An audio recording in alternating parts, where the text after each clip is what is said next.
plus grand film là qui soit sorti cette semaine. Parce que c'est vrai qu'on a parlé cette semaine d'une autre suite qui retrouvait un panel de gens, enfin voilà, très attendu depuis une dizaine d'années. Mais là, la vraie suite de cinéma que moi j'attendais, c'était évidemment Five Nights at Freddy's 2. Voilà. Five Nights at Freddy's 2. Ah bah, Et attends, est-ce que t'avais bien aimé le 1 ou pas, toi? alors, le 1, moi j'ai eu un visionnage compliqué parce que en fait je l'ai regardé entre potes sur Discord parce qu'il était Aïe, sorti, aïe. c'était encore un peu ce côté on sait pas trop quoi faire du Covid, donc c'était sorti en même temps sur Peacock aux États-Unis. Ouais. Donc forcément, bah du coup je l'ai regardé chez moi sur Discord, quoi. Enfin vraiment. Et forcément, bah en soi, je me suis dit, voilà, Jifu, Chapeau Magique était là, je me suis dit, bon. C'est compliqué, mais je m'attendais à pire, vu le bordel que c'est, et je me suis dit, vas-y, pourquoi pas. Vas-y, pourquoi pas, c'est pas non plus horrible. Je trouve que y a un truc qui est sympa en fait dans le 1, c'est que, pour expliquer, d'ailleurs, il faut expliquer c'est quoi Five Nights at Freddy's. En Ah oui. gros, donc du coup, à la base, c'est une série de jeux vidéo dans lequel on incarne un garde de sécurité nocturne dans une ancienne grande franchise de restaurants de pizza qui a la particularité d'avoir des animatroniques. Alors, il faut savoir qu'en fait, c'est une parodie d'un restaurant qui existe vraiment aux États-Unis qui s'appelle Chuck E. Cheese. Et en fait, dans lequel il y avait des gigantesques animatroniques qui étaient un petit peu terrifiants, bizarres. Et en fait, qui sont donc des sortes de robots qui opèrent vraiment comme à Disneyland. Vous voyez certainement des animatroniques qui sont de plus en plus impressionnants. Enfin voilà. Et du coup, c'est un jeu vidéo d'horreur à la base dans lequel on est dans un bureau cloisonné. Et en fait, faut se dire un truc, c'est que en fait, Five Nights at Freddy's, ça a super bien marché parce que ça rabattait un petit peu les cartes, je trouve, du jeu vidéo d'horreur parce que dans le jeu vidéo d'horreur, on est habitué à fuir, on est habitué vraiment à aller, à courir dans tous les sens. Et là, dans Five Nights at Freddy's, on est coincé chez soi, on est coincé derrière un écran, à regarder les caméras pour voir comment les animatroniques bougent, tout ça. Et on est flippé parce qu'en fait, on doit attendre 6 heures du matin que ça soit terminé, quoi, clairement. Moi, je trouve que c'est hyper efficace en plus parce que. Bon, après, on pourra donner notre avis sur les jeux, mais bon, bref. Moi, j'aime bien les 4 premiers. Le reste, Oui, c'est discutable. Mais je suis de même je avis. trouve que c'est efficace dans le fait que ce soit un point and click. Ouais. Donc, clic, clic, clic, tu joues que à la souris et c'est hyper efficace et c'est super bien. En plus, l'ambiance du premier, pardon, il y a une ambiance sonore qui est hyper bien travaillée, c'est super. Super top. Voilà. Ouais. Moi, Non, j'ai mais vu FNAF 1 au Cinoche en avant-première, il y a quoi? en avant-première. Et est-ce que, parce que moi, du coup, j'avais un petit peu d'attente autour du 2, et quand je suis rentré dans la salle, il y avait beaucoup de fans de FNAF, des gens en cosplay de Bonnie et de Freddy, tout ça. Est-ce qu'à l'avant-première, il y avait aussi ça? Est-ce que toi, t'as eu ça dans ta salle aussi Moi, faut dire que j'avais jamais rencontré de fans de Five Nights at Freddy's avant l'avant-première. Moi, j'habite dans une petite campagne et Oui. j'ai dû faire de la route pour aller à l'avant-première. Je bossais, je faisais des pizzas à cette époque-là et donc je finissais mon service, j'ai pris la voiture, j'ai fait 1 heure ou 2 de route Des pour aller voir pizzas, ma petite des pizzas avant-première. comme Freddy, comme Oh là Fazbear là, Entertainment. Et, j'ose pas imaginer bosser à Freddy Fazbear. Oh tcha tcha. Et donc, c'est vrai que Mais moi, oui, le premier, je m'attendais vraiment à pire parce que, en fait, c'est dur parce qu'en fait, il y a une histoire autour de FNAF qui est un peu parcellaire, qui t'est donnée par des bouts de lore parce qu'en gros, bah, du coup, dans le jeu original, on passe donc 5 nuits, en vrai 7, au sein donc de Freddy, d'une des franchises de Freddy, tout ça. Et en fait, t'as des bouts de lore qui te sont donnés par le fameux phone guy qui t'appelle et qui te donne un petit peu des briefings de voilà qu'est-ce qui se passe, voilà ça se raconte ton job, et qui te donne des petits bouts de trucs, notamment le fameux le Bite of 87, la morsure de oh là là. 1987, bien sûr, qui est devenu cultissime. Un, un classique. Moi, ce que j'aime beaucoup dans les 4 premiers jeux et vis-à-vis du lore, c'est que, comme tu dis, il est disséminé un peu, donc, à la fois avec le phone guy, mais aussi tu as des petits secrets cachés si tu fais certains trucs pendant les nuits, etc. Et je trouve que c'est un peu la force du lore, parce qu'on va pas se mentir, c'est pas un lore non plus hyper bien écrit, quoi. C'est un Ouais. tueur, il a tué des enfants. Il est très énervé. Et à partir du 5, le lore est bien plus explicite que dans les autres.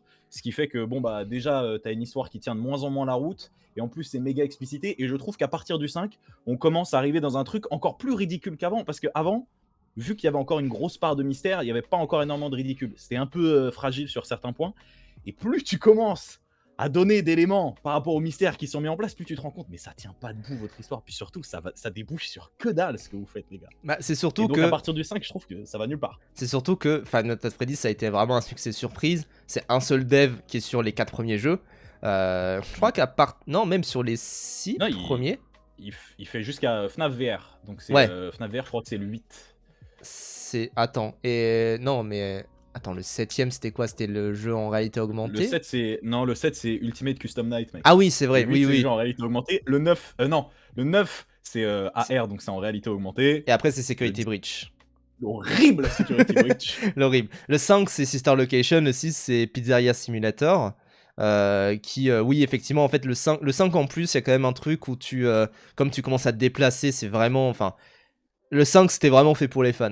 Genre, c'était vraiment fait pour ceux qui ont suivi du 1 au 4. Le 4, tu peux commencer par le 4, je pense. Il est plus compliqué, mais tu peux commencer par le 4. Tu commences déjà un petit peu d'ailleurs à te déplacer dans le 4, mais c'est quand même. T'es cloisonné dans ta chambre à la con et tu sais pas exactement où est-ce que tu vas. Et c'est sûr que c'est un seul dev sur les 7 premiers. Et c'est assez impressionnant de voir ce qu'un seul dev peut faire, parce qu'en plus, c'est vraiment de briques et de broc. C'est-à-dire qu'en soi, FNAF, les 7 premiers, c'est une combinaison de. Enfin, c'est des images et des vidéos qui tournent, quoi. C'est des images et des vidéos qui sont lancées selon tes actions, tout ça. Et c'est tout. Et encore, les vidéos, c'est genre des gifs, les gifs des jumpscares, c'est tout, hein, vraiment. Et en fait, ça a été un succès surprise assez monstre, de par plein de trucs, parce que déjà, c'était un jeu qui était très dans son époque, de remettre en question l'horreur du XXe siècle, très Y2K aussi. C'était un jeu où il y a eu de la congruence avec tout ce qui est des youtubeurs à l'époque, notamment donc Markiplier, PewDiePie, Jacksepticeye, des trucs du genre, qui ont beaucoup œuvré pour le succès de FNAF. Chez nous, c'était qui? C'était Farod, surtout, enfin, des youtubeurs comme ça qui ont vraiment beaucoup œuvré pour. Squeezie, hein. Squeezie aussi, ouais, tout Squeezie. à fait. Qui a pas mal joué à FNAF. Et c'était surtout aux US, c'était vraiment beaucoup Markiplier, mais c'était aussi des gens qui sont devenus. C'est quand même ce truc où c'est tellement un phénomène que c'est devenu qu'il y a des youtubeurs spécialisés dans FNAF, genre Doko notamment. C'est ce que j'allais dire, Doko. Voilà, qui est quand même un gros youtubeur et aussi, alors, mine de rien, on en parle. Markiplier, il est surnommé The King of FNAF, et il faut j'ai une petite info, au début de FNAF 1 là, du film là, il y a un mec qui se fait tuer. Déjà j'étais terrifié, et deuxièmement, en fait à la base, c'était censé être Markiplier, mais il pouvait pas. Alors là c'est une info que je donne, mais délice. Je vous le dis. Pardon, je t'ai coupé. Mais oui, non, mais clairement, mais moi j'avais cette info là, et aussi, mine de rien, on peut le mentionner parce que même si c'est pas devenu un youtubeur FNAF, MatPat, c'est actuellement, je crois encore, sa vidéo la plus vue, donc pour The Game Theory. Et il est dans le 1 et il est aussi dans le 2 d'ailleurs. Il fait la voix de le flashbang. J'ai vu. Mais il est dans le 1, il fait un petit caméo qui, pareil, c'est quand même ce truc où moi, forcément, ça me fait rigoler parce que t'as un petit caméo où il dit on dit que l'endroit est tenté, mais bon, ce n'est qu'une théorie. Et dans le 2, il a un vrai rôle. Ah oui, c'est pire que ça, c'est un serveur, il y a des gens qui mangent, il dit le petit déjeuner c'est le truc le plus important de la journée, bon, c'est qu'une théorie. Oui, c'est vrai. Moins bien amené. C'est vrai. Et il y a aussi, pareil, Morasoro qui mentionne The Living Tombstone, qui est, du coup, forcément, j'ai éclaté de rire quand j'ai fini le fichier de FNAF 1 et qu'il y avait écrit en bas. En plus, tu sais, quand tu finis un fichier sur VLC, t'as en bas les sous-titres et t'as, du coup, la musique de Living Tombstone. Genre, vraiment, j'ai explosé de rire. Et donc, forcément, je vois le 2, j'ai moins cette surprise-là, mais. Bien sûr, mais voilà. aussi, on spoil, hein. Il y a Living Tombstone aussi à la fin de FNAF 2. Voilà. Et moi, j'étais très content parce qu'en plus, la musique. Après, moi, je l'ai mis en intro, la musique du 2. C'est vrai que je l'ai écouté en rentrant du métro, j'étais en mode. Elle est pas mal. Moi j'aime bien ce que fait Living Tombstone. J'aime bien, c'est parce qu'il a fait jusqu'à même il a fait une musique pour Security Breach et tout, qui est encore pas mal aussi. Enfin voilà, moi j'aime bien ce qu'il fait, même si voilà. Ouais, Euh, il a fait un album aussi. Moi, j'avais ouais. écouté son album de 2022. C'était cool aussi. Voilà. Ouais, clairement. Et puis il y a des trucs, il y a des trucs pas mal, même si, enfin, c'est quand même une folie parce que moi, Living Tombstone, j'avais un pote qui avait connu Living Tombstone grâce à ses musiques sur My Little Pony. Et se dire que ses musiques sur My Little Pony, c'est une miette par rapport, Ouais. en termes de vues, par rapport à tout ce qu'il fait, tout ce qu'il a pu faire pour FNAF. Enfin, il a accumulé le milliard de vues, je crois, sur ses musiques pour FNAF. C'est assez dingue. Et forcément, moi, c'est des films vraiment. J'avais de l'attente autour de ce premier film-là, qui, bon, c'est ce que C'est c'est. pas bien, c'est pas bien, c'est pas bien. Le premier, il est pas bien. C'est pas bien. Voilà. Et du coup, bah, j'avais un peu d'attente autour du 2, parce que, en fait, comme ça a été un succès surprise, le 2 est venu très rapidement. Je crois qu'il est sorti 9 mois après le premier, quelque chose du genre. Et donc, j'étais. Attends, le jeu ou le. Le jeu. Le jeu. Ah, le jeu, pardon. Le jeu, il est très bien. Oui, Pardon. mais le jeu est Et sorti tout, très voilà. rapidement parce que bah, en Ouais. fait il avait juste à designer des nouveaux animatroniques et voilà. Et je sais, alors, il y a quelqu'un qui dit le Living Tombstone qui sont israéliens, c'est vrai, mais je crois qu'ils sont plutôt, enfin ils sont en mode soutien à la Palestine, tout ça, enfin voilà. Et quelqu'un qui mentionnait d'ailleurs aussi, parce qu'on a parlé de Scott Coffin, et en gros, c'est vrai qu'il y a On va en un parler. il y a un petit comment dire, alors il est à la retraite aujourd'hui, Scott Coffin, donc voilà, il est, même si bon il est à la retraite, il est scénariste du film, ça se voit, et Ouais, on en reparlera. Hein. et c'est vrai que bon, disons que en vrai il est c'est un daron conservateur au mieux, c'est un gros Trumpiste de merde au pire, quoi, voilà. En fait, mais c'est un mec qui a surtout commencé en faisant des petits films créés. Tiens, je crois que c'est le terme correct. Où du coup, je crois qu'il a fait des passages de la Bible en animation 3D Ouais. visuellement cata. Mais ouais, il a commencé là-dedans, donc il est très conservateur, très dans la religion. Voilà. Mm. Ce qui n'est pas un mal en soi, hein, mais. En fait, il y a tout ce truc où la communauté FNAF a beaucoup utilisé parfois l'imagerie des animatronics pour en faire des imageries. Enfin, c'est une communauté qui est très marquée vis-à-vis de tout ce qui est LGBT, tout ça, Ouais. et qui marque un point d'honneur là-dessus. Doko, par exemple, écoute, il fait un stream tous les 2 mois où en gros c'est une récolte de dons pour des assos pour les droits LGBT, tout ça. Ah, j'espère qu'ils Auquel vont Scott Cotton donne aussi. j'espère qu'ils vont guérir la maladie, hein. On va les réparer. Mais, du coup, voilà, il y a ce truc où tu dis, mais en même temps, toute ta communauté, mec, elle est très.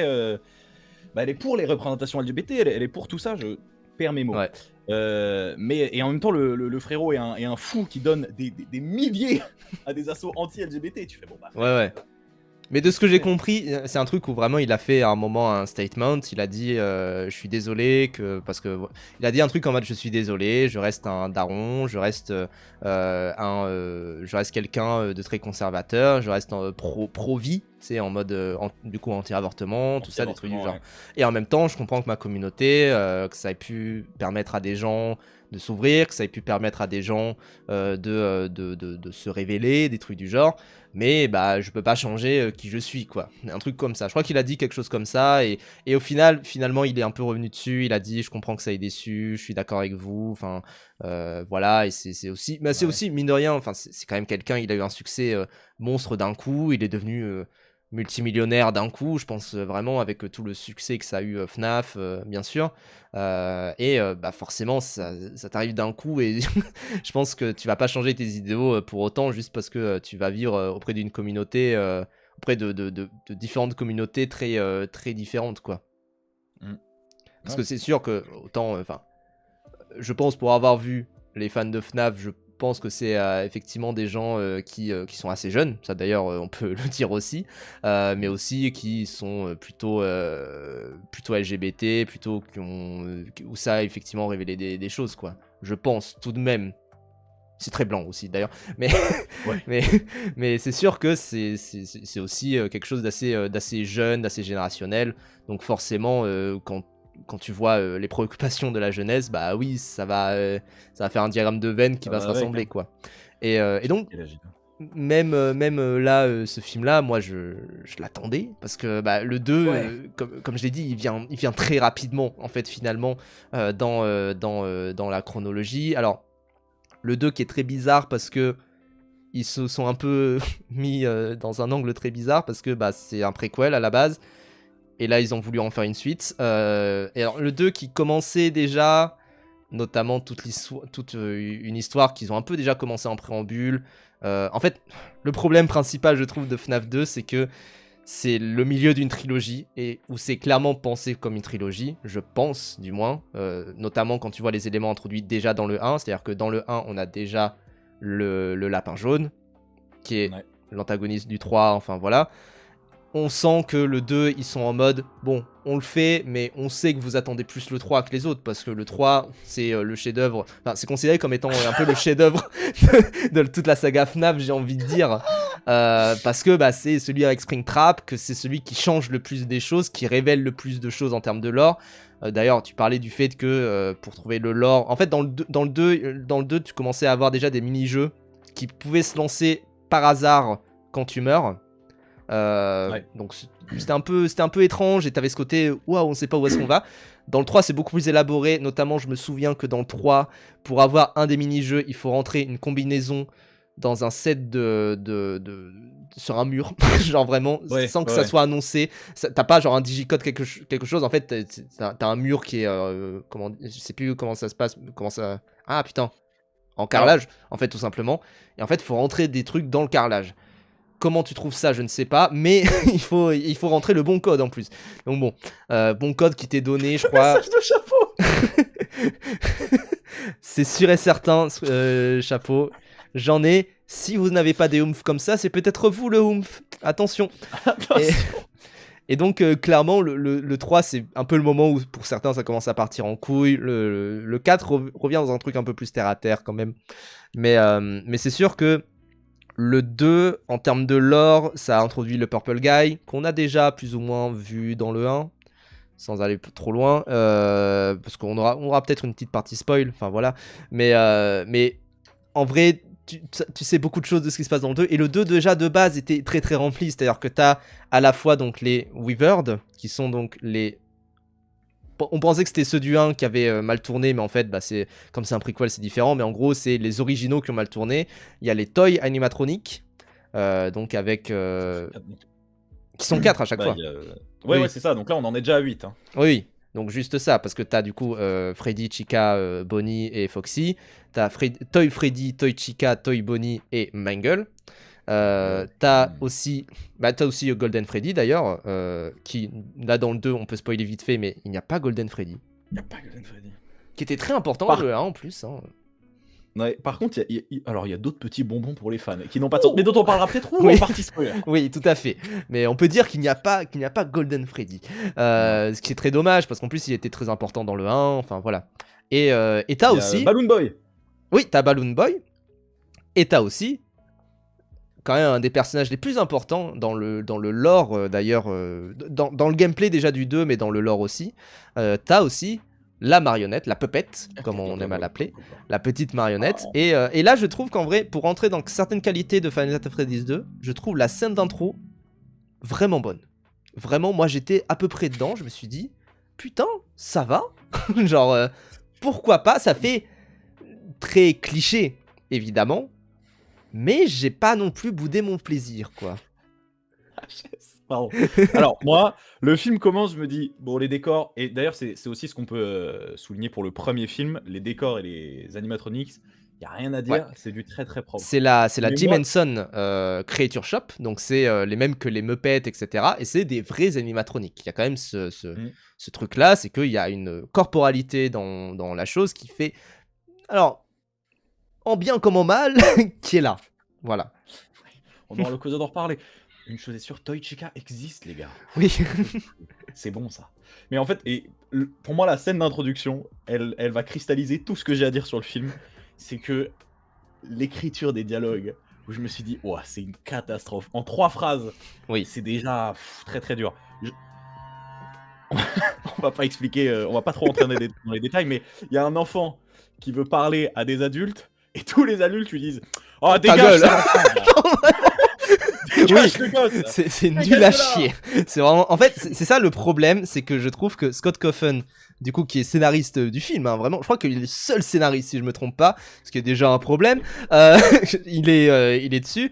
En fait, le problème, c'est que c'est un gars qui a des bonnes idées par moment, qui a vraiment des super idées. Bah, tout FNAF, c'est quand même une putain d'idée vraiment de faire revivre des animatroniques. Ce côté, ils sont possédés par des enfants, etc. Donc, qu'ils aient un comportement enfantin. D'ailleurs, pour revenir, c'est pour moi le truc que j'avais bien aimé dans le 1, c'était ce côté de dire, en fait, c'est juste des gosses. C'est juste des gosses qui sont manipulés, mais ça reste juste des gosses qui veulent jouer comme des gosses, tout ça. Le 2 reprend un petit peu cette idée-là, sans trop en dire pour aller pas très loin, mais, mais en fait, il est si drôle celui-là, c'est vraiment quand même une dinguerie.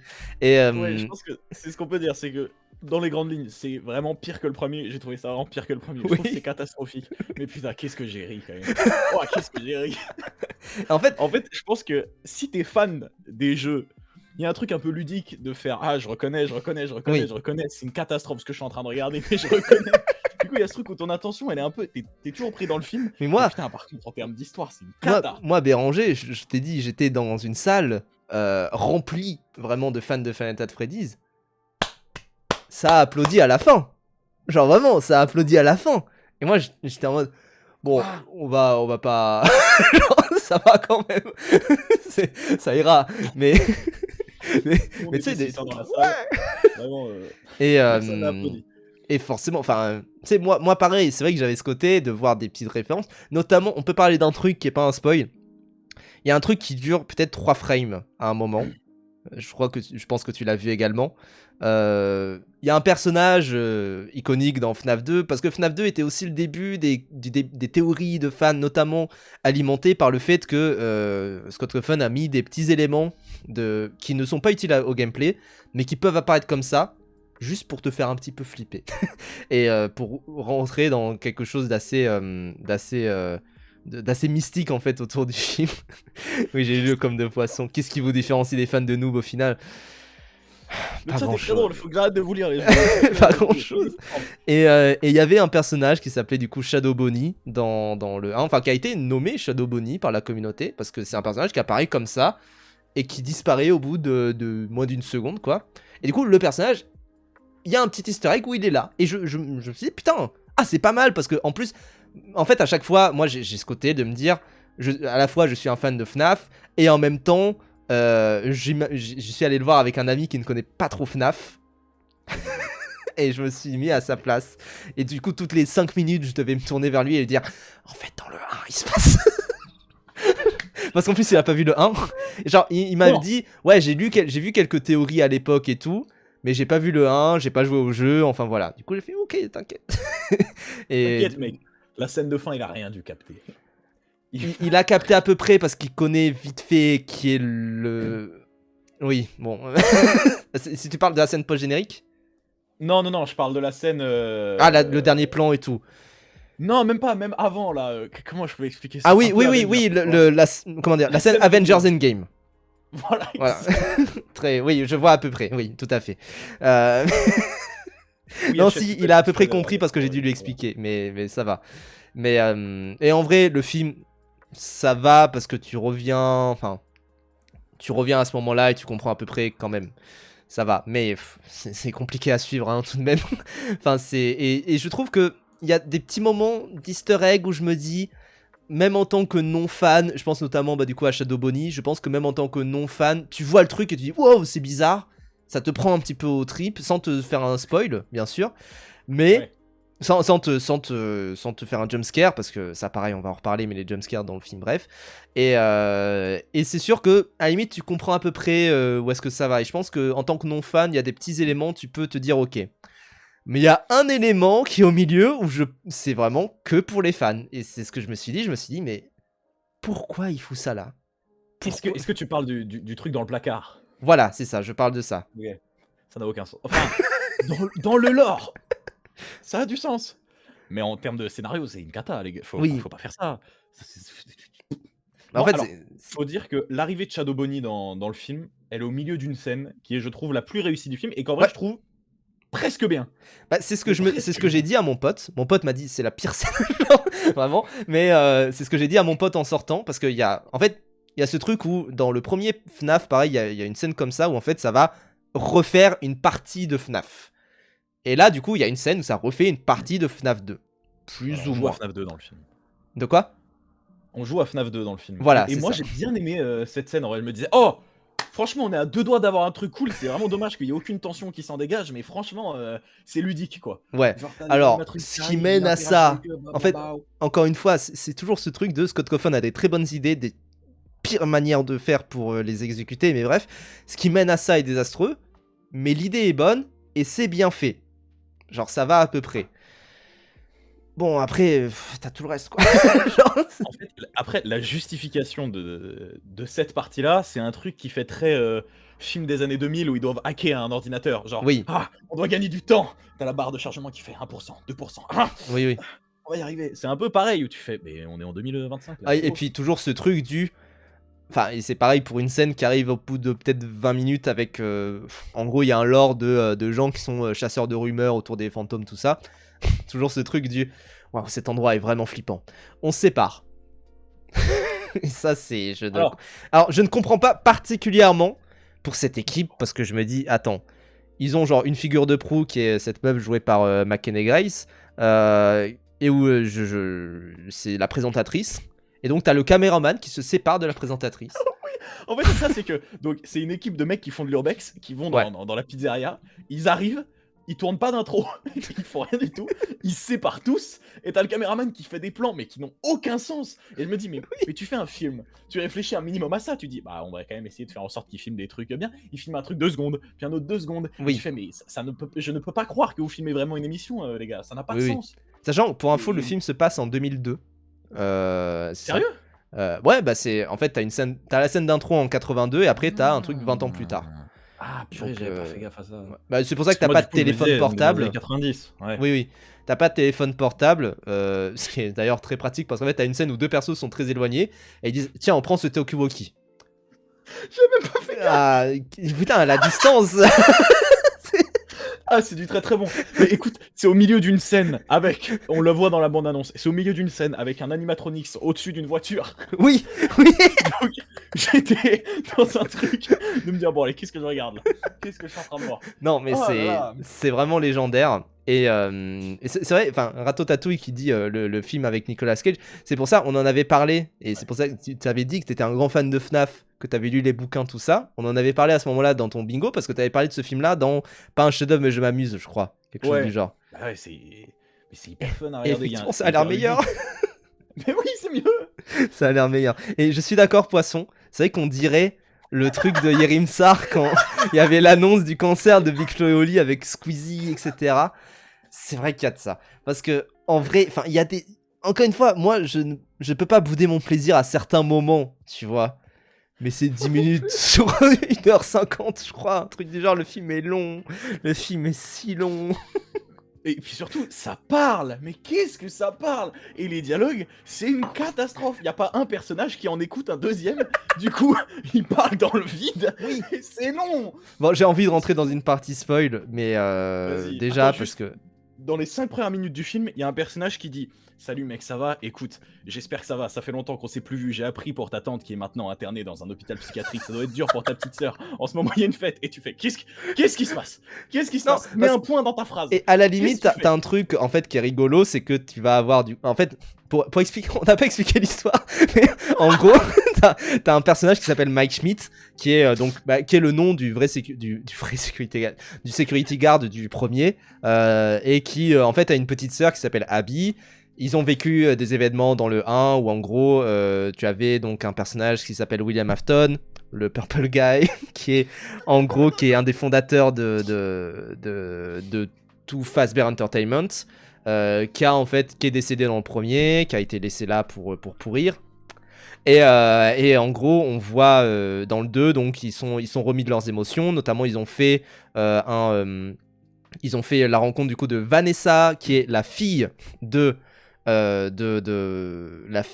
William Afton, qui était l'antagoniste, mais qui en fait est revenu du côté des gentils en gros.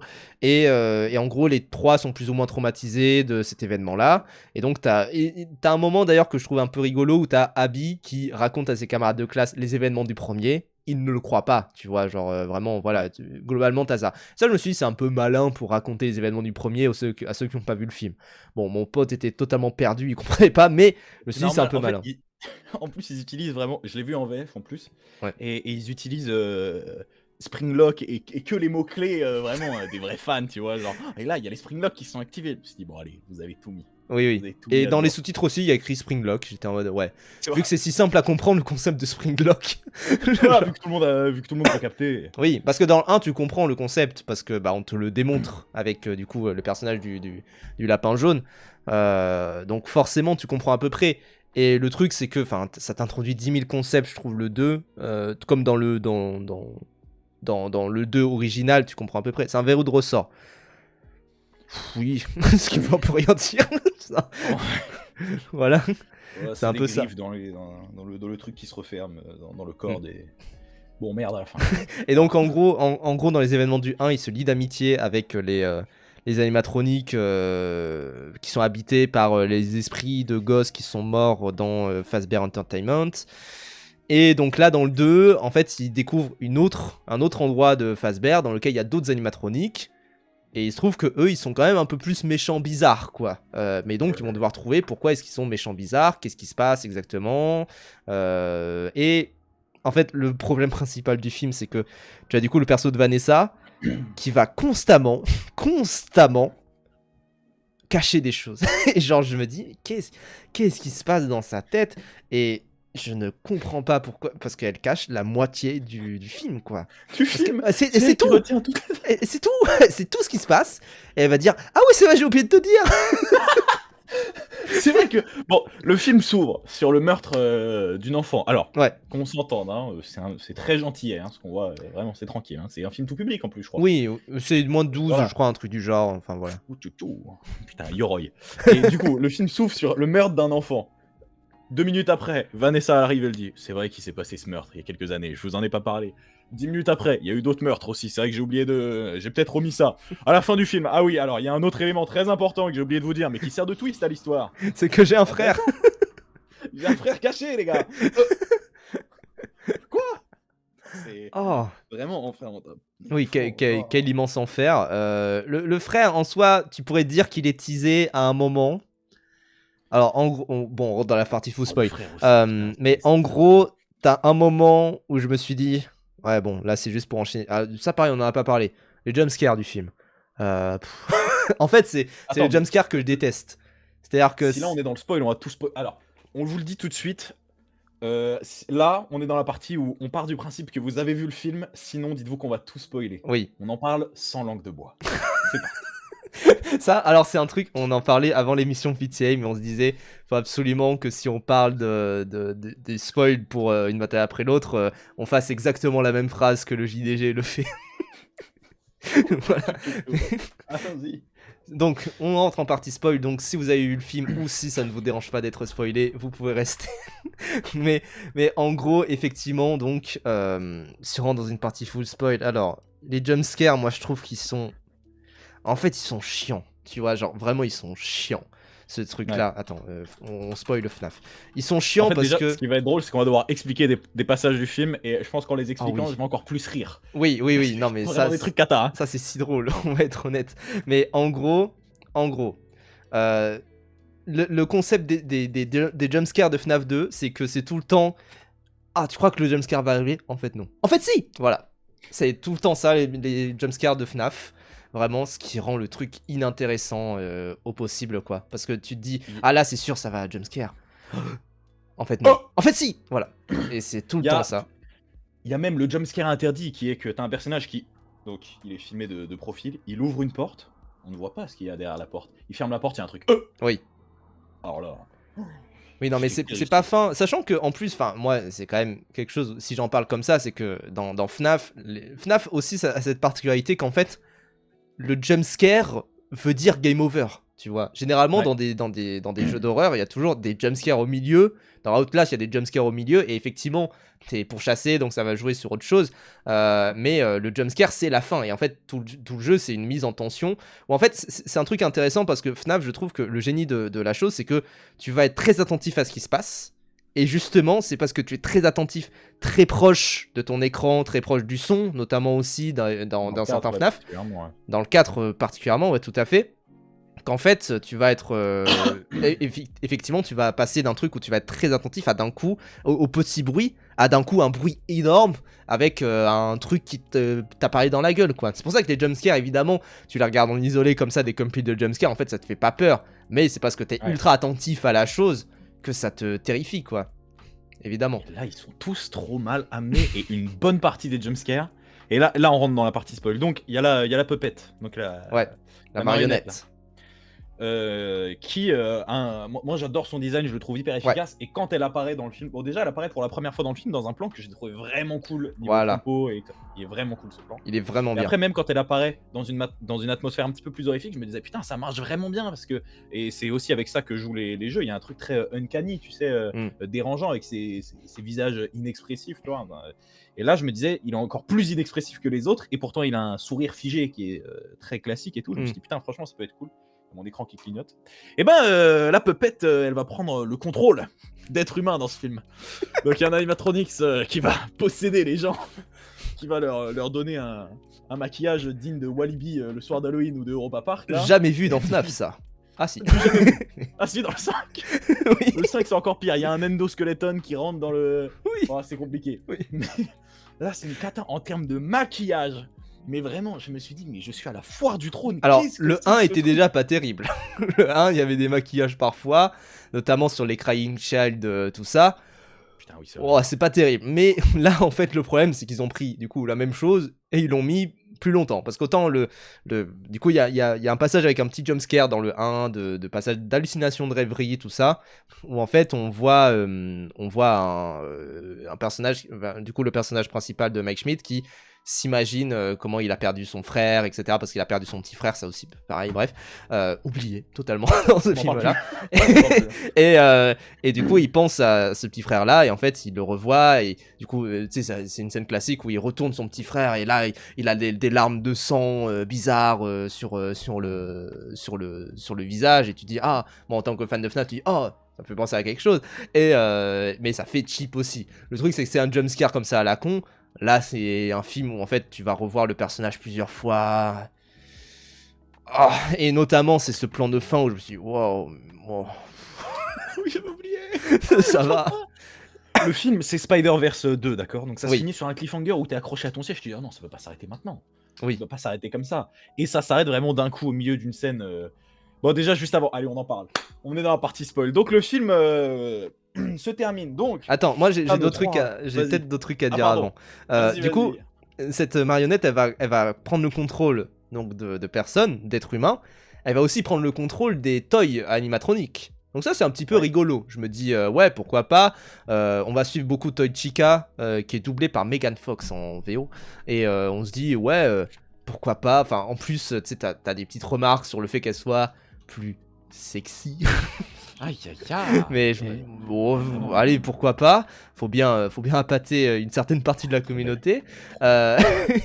Et donc tu vas avoir ce truc où en fait la quête qu'elle a envie, cette marionnette, c'est d'ailleurs pourquoi elle a envie de ça, bref, mais elle a envie de sortir de Fazbear Entertainment, parce qu'en gros il y a un truc qui fait qu'ils sont enfermés là-dedans, c'est qu'il y a une clé de sécurité à rentrer qu'ils n'ont pas, et que du coup ils sont obligés de demander à Vanessa, qui elle connaît exactement la clé de sécurité même 20 ans après visiblement. Voilà, donc en fait il y a une clé de sécurité dans un lieu abandonné qui a encore de l'électricité et qui permet d'empêcher les animaux de sortir du lieu mystérieux. Exactement. Et donc c'est vrai que c'est un peu le truc qui questionnait dans la bande-annonce, c'était de se dire oh putain, ils sortent de Fazbear Entertainment. C'est un peu nouveau, c'est pas un truc qu'on voit trop dans les jeux, généralement ils sont assez cloisonnés dans la pizzeria, donc tu dis ok, pourquoi pas voir les interactions. Alors il y a plusieurs choses déjà qui me questionnent, c'est que premièrement, il y a un truc qui s'appelle le Faz Fest, qui est en gros, il célèbre Fazbear Entertainment, alors qu'on nous a fait tout un montage pour nous dire il y a eu un meurtre, c'était horrible. Mais en fait les gosses adorent Fazbear. C'est vraiment, dites-vous, c'est la scène comment dire, il y a une fête foraine, Jeffrey Epstein, genre je ne comprends pas comment, genre Très très bien dit. je comprends pas exactement pourquoi c'est pas remis en Parce question, que d'autant plus c'est arrivé dans dans, cette ville-là, genre. dans le lore, le Fast Fest, mais attendez, je ramène ça au lore, hein. Le Fast Fest, c'est un truc qui a été introduit avec les derniers jeux. Alors, j'ai pas trop suivi, hein, Ouais, mais en gros, ça se passe dans les années 1960, un truc comme ça, tu vois. ouais, Donc, pas du tout après les événements terrifiants qui oui, ont eu c'est ce ça. dans cette pizzeria. C'est ça. Et tu peux te dire, ouais, vas-y. Ou même, tu sais, si ça se passait vraiment des années dans le futur. Mais là, il y a encore, genre, les darons la daron de la fillette qui existe encore. Ça, pareil, on va en reparler. Ah ouais. Et, et voilà, c'est vraiment ce truc je sais pas, il n'y a pas de fête à Oradour-sur-Glane, je sais pas, mais vraiment, ça serait un truc équivalent, quoi. C'est vraiment quelque chose comme ça. Et donc, Il y a un concours de cosplay de ça, d'ailleurs. oui, voilà, il y a un concours de cosplay. Euh, Bref. Et du coup, le but de la marionnette, ça pareil. Quel est le but des personnages? Parce que dans le 1, c'est dit rapidement, mais en gros, c'est un mec sadique qui veut tuer des enfants. Tu dis, vas-y, pourquoi pas, allez. Et Très méchant.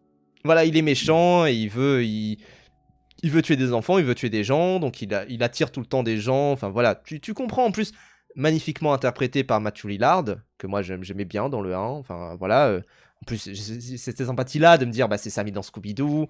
Donc voilà. Là dans le 2, du coup, on nous introduit la fille.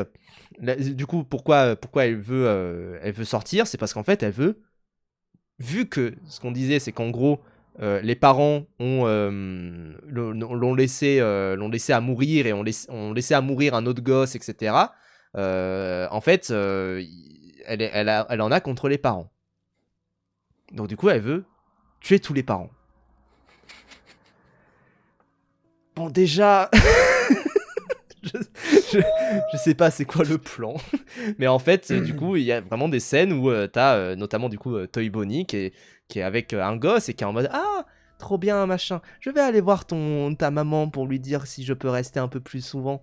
Et en fait, elle veut tuer sa daronne, et en fait, du coup, après, t'as la petite fille qui vient et qui dit, non, ne tue pas ma daronne parce que c'est quand même ma daronne. Je serais triste si j'ai pas ma daronne. Et en fait, le Toy Bonnie qui est en mode, c'est pas grave.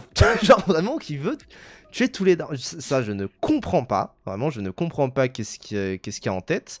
Putain, je voulais mentionner un autre truc. Si, on a parlé vite fait du fait que c'était des vrais animatroniques. Très Ouais. bien. Il y C'est a le un moment autre d'en parler, hein. problème. C'est que...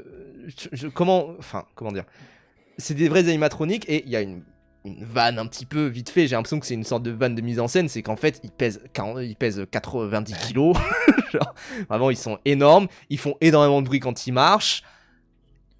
Du coup, on est d'accord que faire des scènes où t'arrives à surprendre quelqu'un alors que ton truc il fait 200 kilos. Oh merci!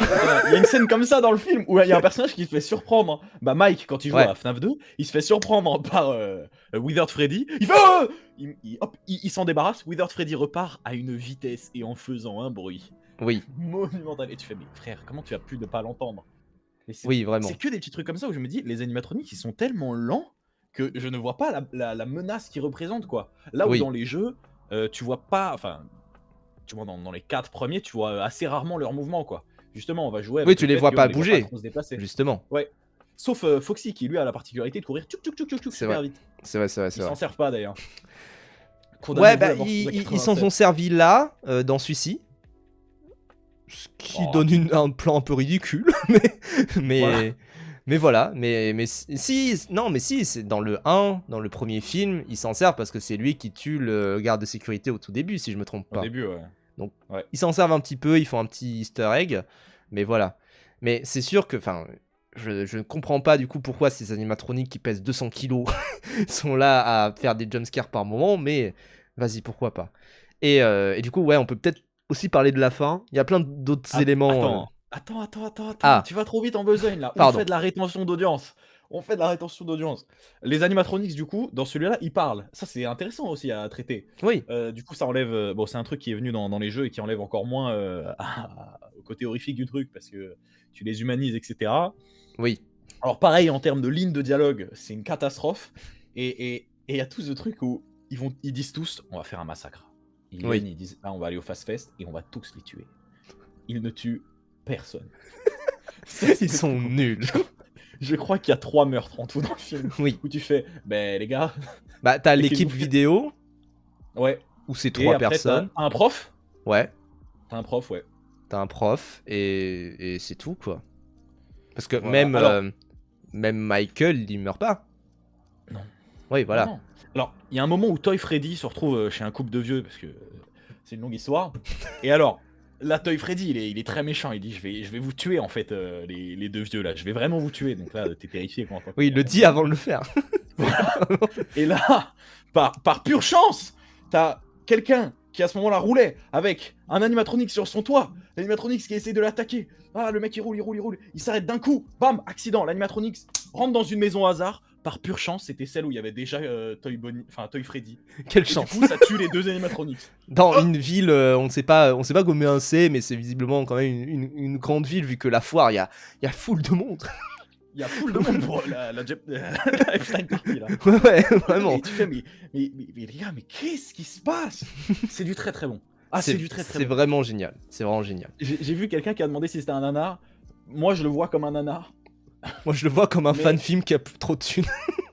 Genre, En fait, vraiment. c'est ce truc. Si t'es pas fan de base, je pense que tu vas vraiment te faire chier. Si t'es fan, tu te dis ah putain, je reconnais les trucs. Et je pense que c'est ça moi qui me gardait en haleine en fait. Sinon Ouais. j'aurais arrêté. Mais c'est au milieu d'un film qui tient pas debout Ouais. une minute. Et peut-être on peut parler d'un truc qu'il y a au milieu, d'ailleurs, du film. Dans la scène d'hallucination et de rêve de Vanessa, du coup. Parler. On va en parler un petit peu. En gros, enfin, et ça va parler qu'aux fans. Mais en gros, t'as une scène de rêve. Alors, elle a une sorte de rituel où en fait, elle met des petits jouets sur le côté. J'imagine que c'est pour appeler les esprits des gosses morts, peut-être, un truc du genre. Peut-être. C'est un peu comme dans Stranger Things. Ouais.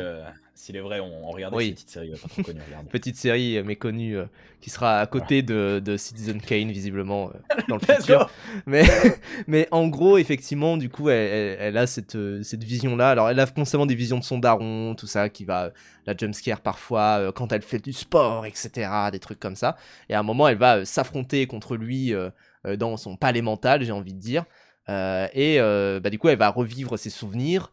Et notamment, elle va aller dans un petit placard elle va voir un animatronique qui s'appelle Circus Bonnie.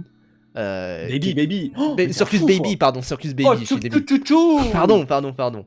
Circus Baby, qui est l'animatronique principal du 5. Oh putain. Bon, ce que ça implique en termes de lore, c'est compliqué parce que je me dis, attends, il a fusionné 2 persos du coup pour faire ça. Déjà, ça vient beaucoup trop tôt parce que, c'est vraiment un animatronique qui est là que pour les fans. Genre, je ne comprends pas comment tu peux penser à quoi que ce soit devant ça. Genre, vraiment, Ouais. c'est impossible de se dire qu'est-ce qui se passe là-dedans. Il y a un truc Genre. dans le placard là. Ouais. C'est tout. Oui, il y a juste ça, et c'est vraiment filmé comme si c'était Iron Man qui venait débarquer dans Endgame, quoi. Genre, t'es en mode, ah oui, ok. Mais c'est bref. Et du coup, oui, le film tease une suite, mais je sais pas comment ça va se passer. Est-ce que. Parce qu'il tease aussi le 3, ça on va y revenir. Il tease aussi plein de trucs qui vont se passer, etc. Notamment le personnage de Henry. De Henry. Putain, le 3 il va être. Enfin, le 3, ce qui est chiant, c'est que. Du coup, moi je trouve que le principal défaut, c'est que c'est le film du milieu d'une trilogie qui. Tiens. Et t'es en mode, bon. Le 2 est un peu bizarre au niveau du lore, etc. par rapport au 3. Mais le 3, ce qui était cool, c'est que t'es quand même qu'il y avait ce côté où t'as qu'un seul animatronique, donc c'est une histoire plus ancrée. Il essaye moins de raccrocher les wagons, et c'est vrai qu'à partir du 4, ça fait presque une autre trilogie qui va un petit peu ailleurs. Mais c'est vrai que du coup, moi, je vois ce que ça essaye de faire là sur le 3. Si déjà, là, l'élément qu'on a avec Circus Baby est dans le 3, je me dis, mais quel bordel ce sera. En fait, c'est vrai qu'il y a ce truc de dire putain, mais s'il veut tout caler en un seul film. Oh, moi, j'espère qu'on verra Roxanne Wolf. Oh, Ouf. Non, mais je pense que, à voir un petit peu ce qui va se passer. Je pense qu'il prévoit plus que 3 films, surtout. Mais de ce que j'ai compris, c'est qu'en fait, il prévoit que. Ou alors je crois que je confonds avec Avatar, et en fait j'aime quand aucun dit ça, mais je pense qu'il veut faire une trilogie qui se tient et continuer après sur une autre trilogie, à voir un petit peu. Et je pense Euh, que c'est le plus intelligent si tu veux continuer à faire des films. Je veux dire, là tu finis cet arc narratif. ouais. Et après, tu vas sur Security Breach, tout ça. Oui, Mais voilà. attends, c'est vrai que ça y est, on peut parler de la scène Avengers, je pense. Oui, oui, oui. Donc le film se termine. T'as les personnages qui sont vraiment aïe Acculé. aïe aïe aïe aïe, ils sont encerclés des animatronics toys. Donc il y a les toys, donc les nouveaux animatronics. Ils vont se faire Attends. tuer, attention. Non, non, c'est pas que ça. C'est qu'en gros, tu as. Alors, peut-être c'est dans l'autre ordre, mais tu as du coup Michael Afton, le fils de William Afton, Putain. qui était caché depuis le début, qui en fait a manigancé toute cette opération et qui veut continuer ce qu'a voulu faire son père. Donc, juste tuer des gens. Euh, c'est tout. C'est vraiment juste son seul but. On Tout sait pas ça pour dire pourquoi. que il y a les animatronics du 1 qui viennent et qui se battent contre les animatronics du 2. Et c'est du très très bon. Ah, c'est Oui, du très très grand cinéma ce que je regarde. Tout, tout, ça, tout, tout. ça c'est du lourd. Ça, c'est quand même du Donc, lourd. ça pète des vitres, il se chope, t'as Bonnie qui sort Toy Bonnie comme ça, qui lui met des droites, qui lui arrache la tête. Et tu fais waouh. Mais là, mais qu'est-ce que je regarde? C'est incroyable. Parce que du coup, les animatronics du 1, ils sont super sympas, ils sont super gentils. À la fin, ils meurent quand même. Je suis Ouais. navré. À la fin du 2, ils meurent, du coup, ils Alors, reviendront plus. Oh, mais ils sont battus une dernière fois. Vraiment, et tu. Mais c'est une catastrophe. avec ce truc où Mais t'as très les drôle. gosses, t'as le gosse qui du coup jouait de base Golden Freddy, enfin qui possédait Golden Freddy, qui est là, et du coup on voit pas Golden Freddy parce qu'on voit que lui, et qui est là et qui dit ne t'inquiète pas, on sera libre. Voilà. Et il C'est dit, juste et il ça. dit, mais fais attention, il arrive. Et le mec, il dit, qui arrive? Et là, le gosse, il disparaît, quoi. Oui. Donc, on sait pas qui revient. Oh, tcha, tcha, tcha, tcha. Qui revient? Mais qui revient? Et du coup, à la fin, enfin, est-ce qu'on parle du dernier plan ou est-ce qu'on parle de la scène post-générique? Un petit peu. Écoute, on enchaîne les deux, comme ça. Ouais, ouais. On parle d'abord de la scène post-générique parce que du coup, qui arrive? C'est une scène qui est teasée à la fin dans une scène post-générique qui en plus balaye la chanson de Ludwig Thompson. Moi, j'ai pas aimé, j'aurais aimé l'entendre en Ah ouais. entier. Euh, mais, mais du coup, qui balaye ça et qui dit bah. On a, en gros, c'est des fans, voilà, qui arrivent. Alors, je pense que tu ne comprends rien si tu connais pas FNAF de base, mais qui arrivent et qui disent, oh, on a trouvé un vrai animatronique. Et en fait, tu te rends compte que c'est le Yellow Rabbit, donc du coup le lapin jaune, qui du coup devient Springtrap, l'antagoniste principal du 3, qui du coup est William Afton emprisonné dans une prison, non pas une prison de chair, hashtag Pretty Doll Corps, mais une prison d'animatronique et qui va venir quoi finalement. Et donc moi je suis un petit peu hype pour ça, notamment parce que bah, c'est teasé dès le 1 avec cette réplique, cette fameuse réplique du I always come back de la part de Matthew C'est vrai Lillard. qu'il l'a dit. Ah, Ah moi j'étais scotché à mon seul, je me disais oh il va le dire et il j'avais l'a dit et voilà. Il est à deux doigts de mourir et il a son casque comme ça, il fait Ah, I always come back. Il remet son masque de lapin et il meurt Oui comme oui. ça. Et il meurt, Putain. genre vraiment. Et donc, c'est vrai que moi, je suis un peu hypé pour le 3, j'avoue. Mais je sais que ça va être désastreux. Mais Ça va être une catastrophe. voilà, Mais ça va être bien. On va ça se va être une régaler dans cette catastrophe, mais ça va catastrophe. être bien. Peut-être faire un petit détour par le fait que c'est rigolo, petite anecdote. Mais du coup, on a un autre personnage, et c'est d'ailleurs une autre scène post-générique, je suis pas resté jusque-là, mais il y a une autre scène Ah, post-générique à la toute fin qui est un témoignage donc de Henry, et c'est Henry Emily, c'est ça? je sais plus. Attends, normalement il est dans les bouquins. Ouais, qui est, En fait, qui est normalement vraiment un personnage des vient bouquins. de ce classique. Je vous le dis de but en blanc. Alors après, ça a été rattaché au lore par la suite. Ouais, Mais oui, ça vient de dans notamment les dans livres. Sister Location, où en gros, bah du coup, il y a eu deux fondateurs de Fazbear Entertainment. Donc il y a eu William Afton et il y a eu également Henry, je sais plus exactement, qui lui du coup a vu sa fille mourir, etc. Donc il est bouleversé. Et du coup on le voit dans ce film-là et il est joué par Skeet Ulrich. Petite anecdote rigolote, c'est que Skeet Ulrich et Matthew Lillard jouaient comment dire, les deux possesseurs du masque de Scream dans Scream 1. C'est un petit peu Trop bien. rigolo de voir qu'ils sont. Oui, c'est vrai que les bouquins sont énormes à chaque fois. Attends, il fait combien de pages? Ouais, c'est 400 pages le tome 3. Mais c'est 400 pages de pure frayeur. Ah et le tome 2, je vous le rappelle, les animatroniques, c'est des zombies qui sortent de terre. Oh, Oui. glogla. J'ai pas lu le tome 3, c'est-à-dire qu'à la fin du tome 2, je vous spoil, hein, on apprend que le personnage principal, c'est un robot depuis le début. J'ai dit, bon, allez, je vais m'arrêter là. Et donc, Parce qu'en fait, son père, il l'a remplacé par un. Bon, ouais, ce sera pour une prochaine fois. Ça. et donc c'est vrai que à la fin, ça tease que. Et ça, pareil, il a oublié de lui dire, mais en gros, du coup, Henry, c'était le collaborateur de William Afton. Et il lui laisse un message en mode ouais, il va falloir qu'on se voit parce que j'étais le collaborateur de William Afton. J'ai oublié de te dire. En fait, c'est vrai que toute l'histoire, elle se repose sur des gens qui oublient de dire des trucs aux autres. Oui. Et du coup, ça amène plein d'autres trucs. Et tu fais, bon, allez, c'est. Ah, c'est du très très bon. Ça a pas de C'est vraiment sens. du très très bon. Et du coup, bah, ça tease le fait qu'il va revenir. Donc c'est pour ça, même le fait qu'il y ait Baby, enfin Circus Baby, tu te dis, ouais, vu qu'il est important dans le lore de Sister Location aussi, vas-y, pourquoi pas avoir un petit peu tout ce qui va se passer du coup dans la suite. Mais c'est vrai qu'on a ce plan de fin où juste, bah, on a dit que la marionnette pouvait posséder des gens, bah en fait elle possède Vanessa, voilà. Voilà. Et le film s'arrête sur Vanessa qui a les yeux tout blancs, parce que du coup on comprend qu'elle est possédée. Et elle a un maquillage de la Foire du Trône qui commence à apparaître sur son visage. Ouais, Non.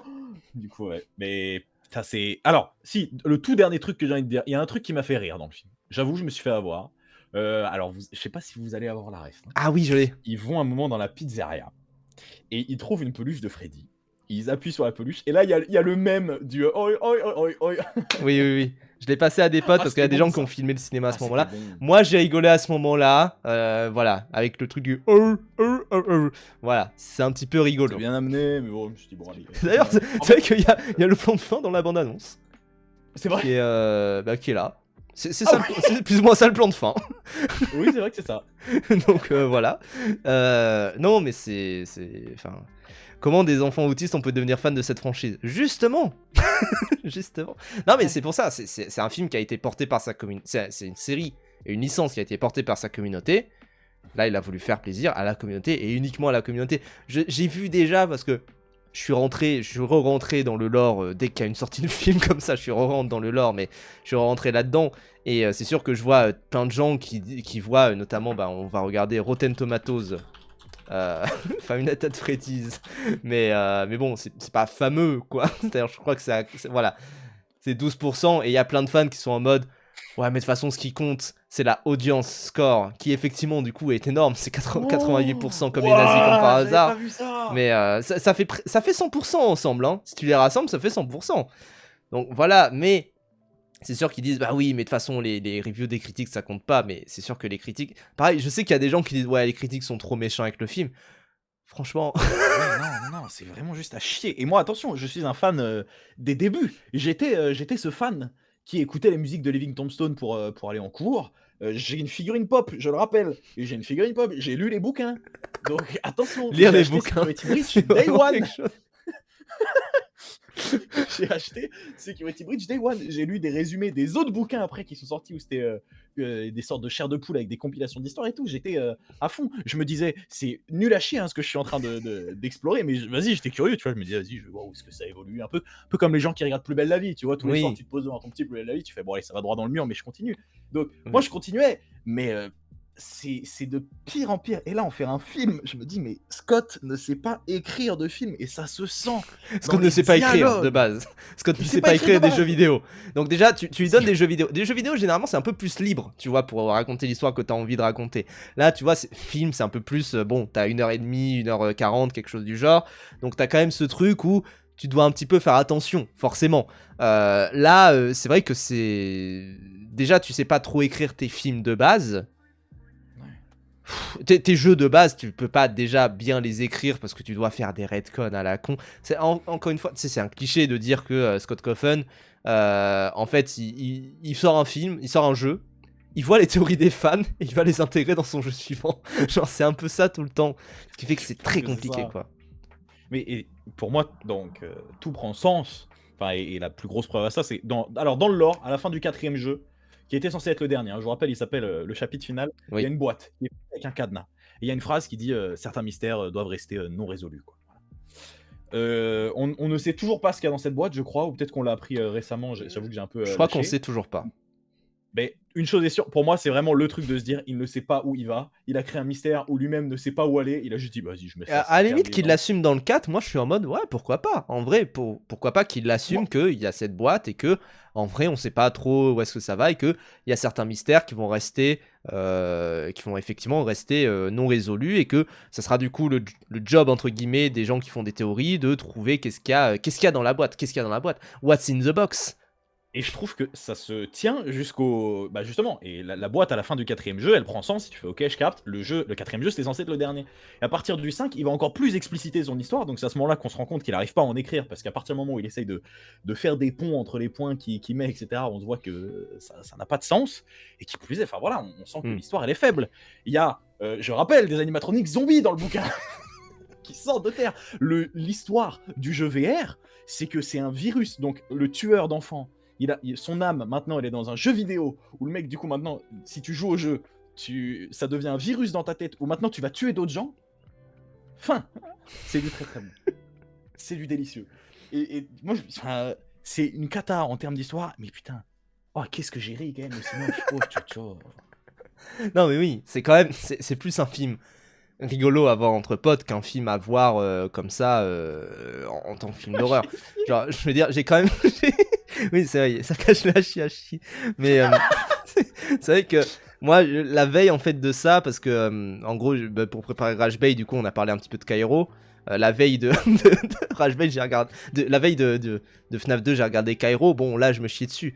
FNAF 2, j'ai rigolé. Enfin, forcément, moi, je suis très, je suis vraiment, je suis très terrifié par les jumpscares. J'aime pas les jumpscares. J'ai pas aimé les jumpscares dans Weapons et tout. Et le film m'a pas plus fasciné que ça. Donc, forcément, tu sais, j'ai des moments où je suis comme ça devant mon écran à me cacher les yeux. Oui, évidemment. Mais là, je trouve que même en termes d'ambiance, en fait, en termes d'ambiance, il y a rien. Et c'est quand même ce truc où c'est dommage parce que t'as des décors de fou qui ont été construits. Tout est quasiment physique et tout. Tu te dis quand même, t'as quand même quelque chose pour faire un truc qui peut être cool, mais juste il n'y a pas d'ambiance et ça repose que sur les jumpscares et c'est Il y inintéressant a quoi. aucun il y a aucun taf. J'irai pas jusque-là, mais sur les scènes avec beaucoup de lumière, tu sais, quand on voit les animatronics, notamment dans la scène d'intro, je trouve la lumière réussie, mais le reste, en fait, la lumière, elle explicite tout. Ouais, Tu pas beaucoup de jeux sur le hors-champ, tu as vraiment une lumière qui te montre tout de A à Z, donc tu arrives pas vraiment à créer de la tension avec des ombres ou quoi que ce soit, donc tu c'est difficile d'avoir peur quand tu arrives à voir, la menace qui arrive et qui arrive à, 2 km/h, ouais, quoi, ouais. en faisant un bruit monumental, donc c'est compliqué. Ouais, c'est ça, bah c'est Voilà. en fait c'est ce pari, enfin, c'est déjà un pari très compliqué de se dire ouais les animatroniques sont dehors. Je suis en mode ok bon où est-ce que ça va aller, qu'est-ce que ça va étudier là-dedans, pourquoi pas. Mais en fait tu casses la promesse de FNAF. C'est juste ça n'a pas de Ouais. sens d'avoir des animatroniques qui sortent de la pizzeria parce que la pizzeria est faite pour être un ensemble de couloirs exigus dans lesquels tu sais pas exactement qu'est-ce qui va se passer sur le côté, etc. quoi. Et Puis qui d'ailleurs, joue enfin, avec le côté, claustrophobique du lieu fermé, quoi. c'est ça, et t'as même une réplique à un moment, du coup, quand il commence à être dans la pizzeria, là, à faire, du coup, une partie de FNAF 2, de dire, ah, et en plus, il n'y a pas de porte, tout ça, donc des trucs du genre, et tu te dis, bah, ok, où est-ce que ça va mener les choses, pourquoi pas, mais en fait, bah, les portes dans le 1, c'était ultra important, mais du coup, ça a été remplacé plus ou moins par les ventilations aussi, qui sont aussi Puis c'est importantes. surtout que, en fait, dans le 1, il se sert jamais des portes aussi. Oui, oui, ça pareil, c'est vrai que c'est C'est ce truc débile. de se dire: «Mais pourquoi?» Bon. Oui, Et pourquoi tu d'ailleurs, fais cet easter egg-là? pendant qu'il joue à FNAF 2, il y a Toichika qui est un concours, à l'école, en gros, Ouais. un concours de sciences, à l'école. Voilà.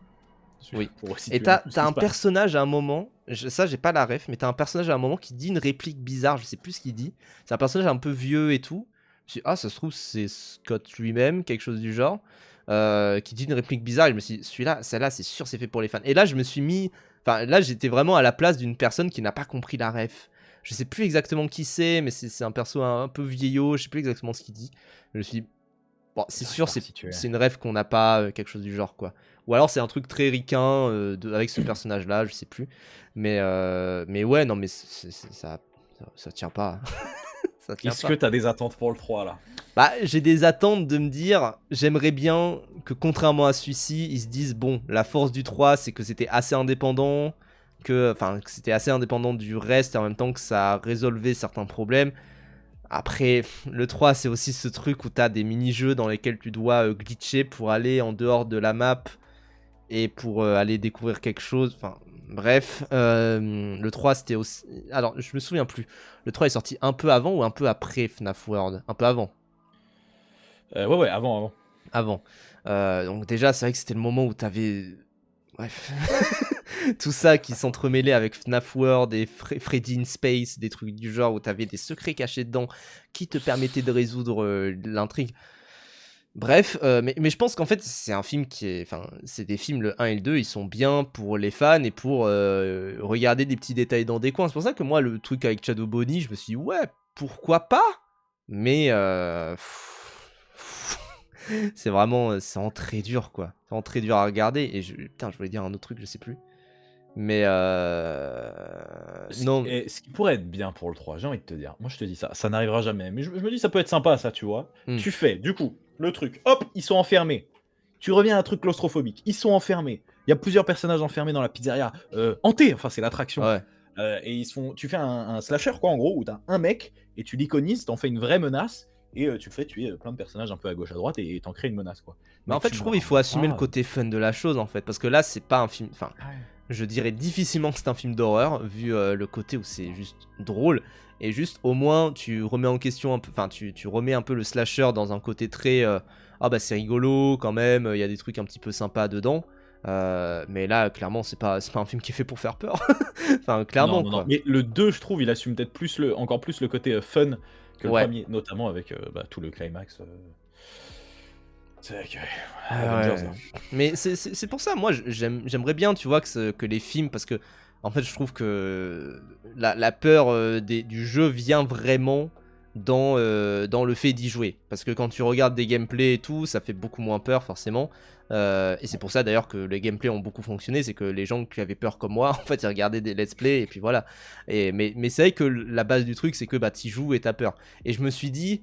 Là, en vrai, les films, déjà le premier, je me suis dit, c'est quand même un film plutôt fun, où il y a quelques petits jumpscares par moment, notamment, d'ailleurs, il y avait déjà des Balloon Boy à droite à gauche et tout. Ouais, oui, c'est vrai. Mais clairement, je me dis, en soi, autant aller dans un côté plus fun et dans un côté plus rigolo, en fait. Ça ne sert à rien de faire quelque chose d'ultra sérieux, comme là, ce qu'on voit. En fait, s'ils arrivent à... Parce que dans le troisième, en plus... Le troisième, il est peut-être un peu plus sérieux que les autres, parce qu'en plus, t'as... comment dire? Donc, t'as un grand méchant dans le jeu, mais aussi t'as les névroses du personnage t'as les fantômes, qui vont aussi être les méchants. Du coup, t'as un truc où c'est peut-être un peu plus psychologique. Calmos. Oui. Mais c'est quand même un petit peu plus psychologique que les autres, etc. Donc, allez les gars, hop, on embrasse, on fait un truc fun, on essaye de pas trop se prendre au sérieux, on rentre pas dans le côté psycho, on se fait plaisir. Bah après, moi je sais que les fantômes, ça sera traité comme des hallucinations bizarres de la part de Mike, de la part de Vanessa, de la part de je ne sais qui. Tout comme là, parce qu'en en fait, il y avait déjà une séquence de rêve dans le 1 et dans le 2. Donc forcément que là, ils voient des fantômes, ils se disent, bon bah oui, je vais prendre ça, quoi. Ouais. Donc ouais. On va voir. Mais waouh, quelle année pour les adaptations de jeux vidéo en tout cas. Ah bah ça. Il y a eu Minecraft, il y a ça. Là, en début d'année prochaine, il y a Silent Hill 2 de Gans. Il y T'as a vu le trailer ou Mario. pas? J'ai pas vu le trailer. Moi, je veux pas trop voir les trailers à chaque fois.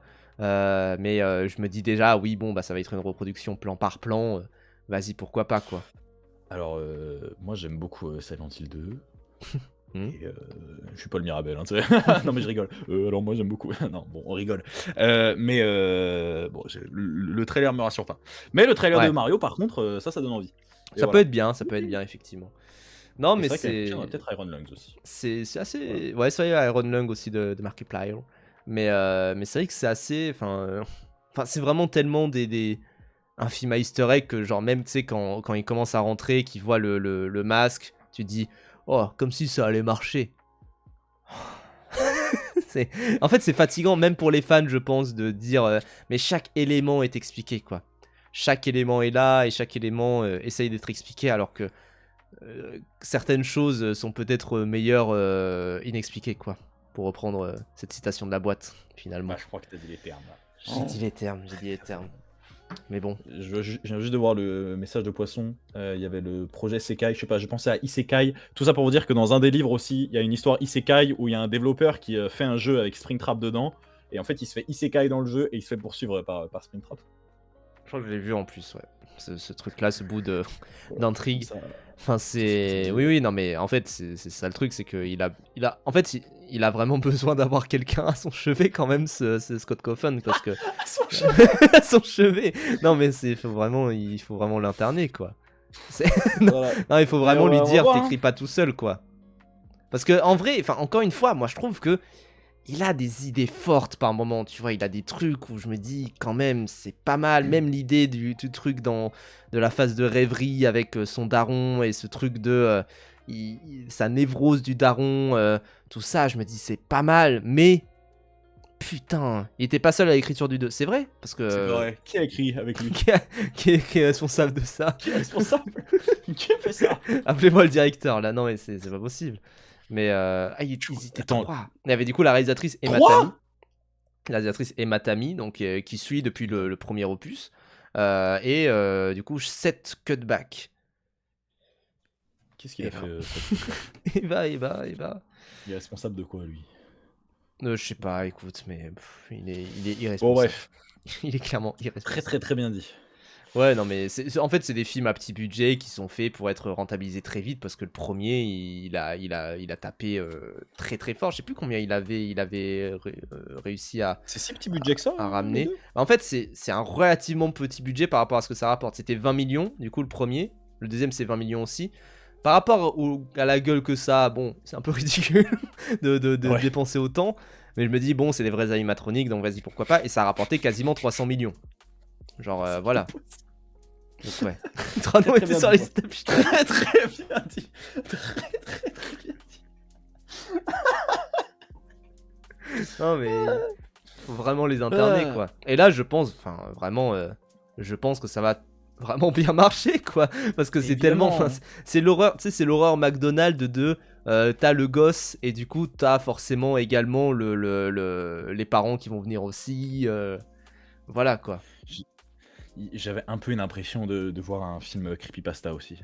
Mais Ouais. dans tout ce que ça a de mauvais, tu vois. Ah, il y a des moments. Hein. Il y a tous les clichés, ça. Bref, Kata, enfin, oui, toi aussi, c'est Kata. C'est un des pires trucs que j'ai vu cette année, mais j'ai vraiment pas passé un mauvais moment devant, quoi. Oui, c'est Très pas motivé à atroce sortir. non plus. C'est vraiment, enfin, Non. c'est un moment entre potes. Encore, ça va ravager les discords entre amis. Hein. C'est pour ça, moi, j'avais le seum qu'il soit Ah, pas c'est dispo un délicieux directement nanar. en ligne des trucs du genre. Mais C'est un très très bon nanar. très très bon film à regarder sur Discord entre potes. Vraiment, hein. Vraiment. Donc bon. Bref. Béranger, où est-ce qu'on te retrouve? On te retrouve sur ta chaîne YouTube, bien sûr. Ouais, Prochaine bien vidéo sûr. bientôt. Dans une semaine ou deux, un truc comme ça. Trop bien. Voilà, c'est pas celle que t'as vue d'ailleurs. C'en est pas une. Ah Attention. Attention. Je vais être pris par surprise. J'ai appris. Hop là. I always come back. I always come